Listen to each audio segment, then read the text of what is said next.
Hi GNZ, I just wanted to take a minute to tell you my story and a bit about my faith and why I find Christianity something that I couldn't live without. So growing up, I grew up in a family, the most amazing family. I have a fantastic mum and dad. My mum has been a Christian all my life, ever since I was born. My dad has not. So I grew up in a family where I had the option. I could choose what I wanted to believe and whether I wanted to go to church or whether I wanted to watch Dawson's Creek, which is a really old TV programme, or spend time with my brother when he played rugby. So I had lots of choice. My mum and dad didn't make me go to church or anything like that. I just had lots of opportunities to make my own choices. And so growing up, sometimes I'd go to church, sometimes I'd stay at home, sometimes I would watch my brother.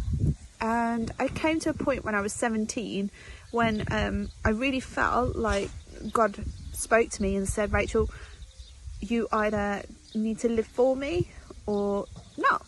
Choose one. Don't kind of live half and half. So, excuse my children.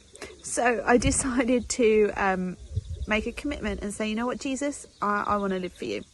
So from the age of 17, my faith kind of began in a really more solid way, really. And over the years, God has just proved more and more to be my rock and my sure foundation, and constant in all sorts of situations and circumstances. And in the Bible, it tells me in Psalm 18 that is who God is, that he's our rock and he's our fortress and he's our sure foundation in times of trouble, but also times when things are going really well.